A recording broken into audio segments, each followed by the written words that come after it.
What's going on, good people? You know what it is. It's your boy, M.I-Corleone. If you don't know, go do your Googles right now, immediately. Stop the tape. Go get your Google. Type M-I-Corleone. Do your Googles. Then come back and watch. Alright? So, today, we talking about the value in your followers.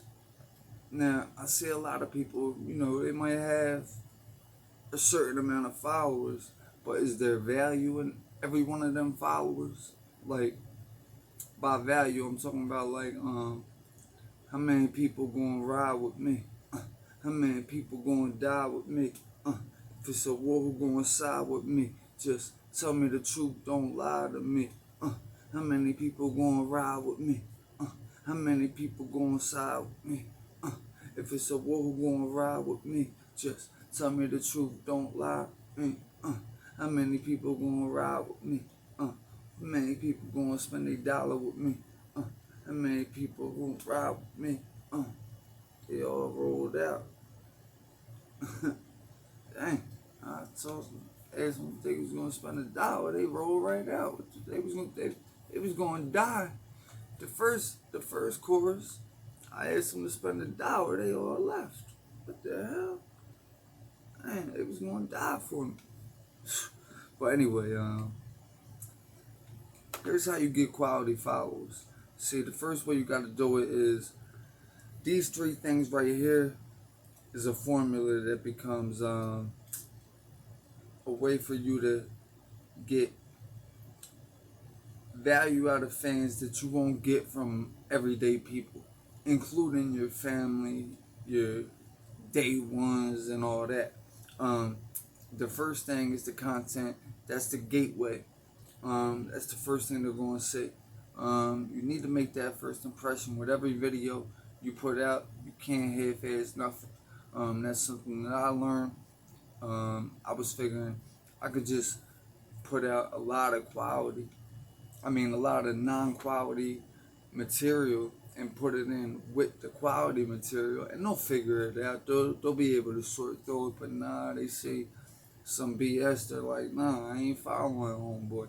And if they do press follow, and if they hit you with a message like, you ain't following me back yet, then that's not a valuable, that's not a valuable follower right there. So you don't want to have him on your team. A valuable follower is somebody who will actually spend $1 with you. You know what I mean? Like something like that. Like if they see you, you're trying to build something, they're with you. They feel like they're with you while you're growing. For instance, the best person I seen do it was Joe Budden. He was coming off of Def Jam and Pump It Up, which was the lead single of Fast and Furious, the first Fast and Furious. Yeah, people don't know that. So he's coming off of that success, but pockets are empty. You signed to this label, but your pockets are empty. Now the internet wasn't even popping at the time. It was around MySpace, and I can recall it like it was yesterday. Joey did something different. Joey, his comeback was Halfway House, and that was 10 songs, and one of them songs had Slaughterhouse on it. And I remember because I got the CD version of Bootleg that I bought in Atlantic City. I didn't even know it came out. All this internet stuff in 2008, it wasn't like this. So you wouldn't know who was dropping a mixtape until it hit the mixtape stand. You weren't going to the internet for your mixtapes. And if it was somebody that was trying to burn a CD or something like that. Or if you was at your house and you were fortunate enough to have a big boy computer, But besides that, yeah, people weren't rocking with it. So how Joey did it was just authentic, because the downfall of MySpace, or the decline of MySpace, was already on, and I guess he seen that, and because I remember then Twitter came, Facebook hit hard, Facebook hit hard, and everybody and their mom started getting Facebook, like literally, like when their mom started getting Facebook, like I know people's moms that said they would never get Facebook. Oh, I'd never do that. I'm not with that. I like my privacy. They're on Facebook right now. They're on their phone, going like this all day long. So now that mindset right there was a mindset of let me look into the future. Let me see. I made some money off MySpace, but I think this thing go further. So Joey got on Twitter, and from there he seen that he had some loyal ones, because Twitter wasn't even a thing at that point.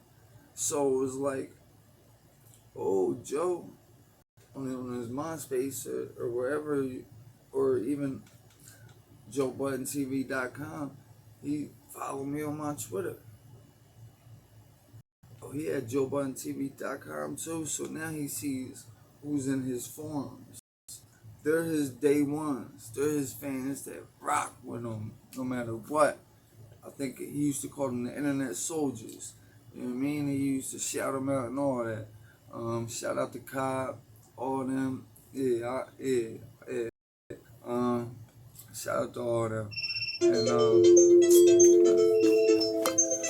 that's my 5 o'clock alarm. See, when you do stuff like I do, you got everything planned out. 5 o'clock, it's time to get ready to work. I should have been on break right there. I should have been starting right now. But if you're earlier on time, back to what I was saying. So with the gateway, I seen Joey come in through rap. That was his gateway and his introduction. Now, the raps weren't keeping everybody around though. The raps weren't bringing everybody to his Chair 201 page. They would go there, listen to the verse, download it, bang, it's over. So, how did he keep around? He bought a camera, started doing Joe Budden TV, started taping this girl, Tahiri, who had the illest. I remember the one joint he had, she was on the trampoline. You set that up, Joe, that little tiny trampoline from Walmart. You know what you was doing, Joe. Stop playing with us, man. But then stuff either started getting real fake or started getting real.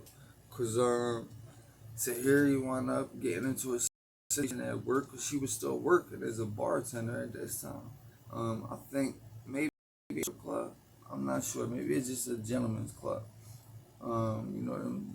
It's a difference.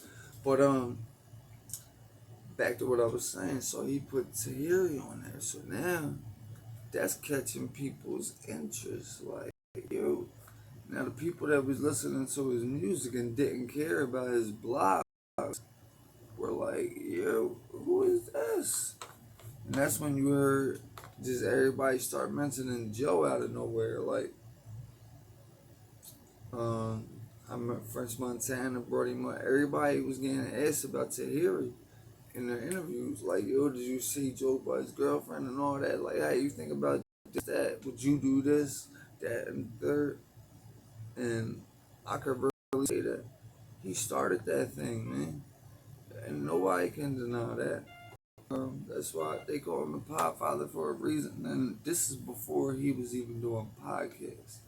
So then, from there, when he told all of his people, follow me on Twitter. Twitter was a new thing. So now he sees his day ones on JoeBuddenTV.com. And they're bringing them over. So now them followers, great followers, they're going to buy whatever product he puts out, they're going to buy. Cobb and all them, if he put out a CD today, you know, they're going to buy it. Even if they downloaded it for free, they're going to go back and buy it to support Joey. So, that's the kind of or followers that you want. You want to kind of see the way he was doing it. He would associate, he would talk to them, and he wouldn't make them feel like followers. He would make them feel like friends. And then he started doing the live on Justin TV. It wasn't the Ustream yet. It wasn't even Blog TV yet. It was Justin TV. It was the first one. Because I remember everybody was on Twitter like, because he would put out a video probably every week. And that was like a vlog every week. And people, he was getting hundreds of thousands of hits on it. It'd have anything. The one they were playing Monopoly with Angie Martinez and all. So there was all kinds of different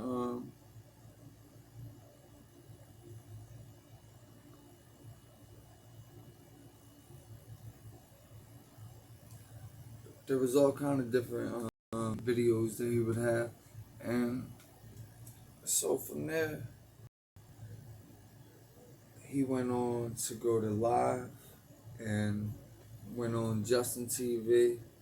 Blog TV was a little bit better in advance, so he went there. Then he went to Ustream, and I think he was trying to get a check off one of them, you know, and he deserved a check off them because the content that he was giving out on them lives were something he was on tour with. And the crazy thing is that, see, I was in Jersey, and I would be watching them because, you know, I was in Jersey on some type of papers that I care not to talk about, but I had to be in the house for a certain reason. And so I'd just be watching them, and it was more entertaining than what was on television because he's on the tour bus on Tech Nine's tour with Slaughterhouse. I'm a hip hop head. I'm watching this. Like, when that Raekwon stuff happened, I was, yo, what happened to the joint? As soon as that joint went off, like, I was one of them. And that's the problem now, that people are scared to admit that they're fans. Like, they'll be like, I ain't watched that. I ain't watched that for 2 hours. Bro, you watched it. Like, so what? You know what I mean? Like, be who you are. If everybody talk about real, everybody says real. But can you just be brutally honest? Can you be honest to the point where it shows humility and you have to humble yourself to be real? Are you that real? That's another question for another time. So, and now with the gateway, after that, you want to keep them coming back. It's like when you give somebody a sample.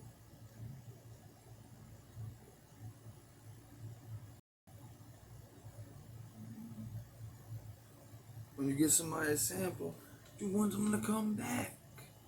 It's not, you're going to give them something heavy and you want them to consistently come back.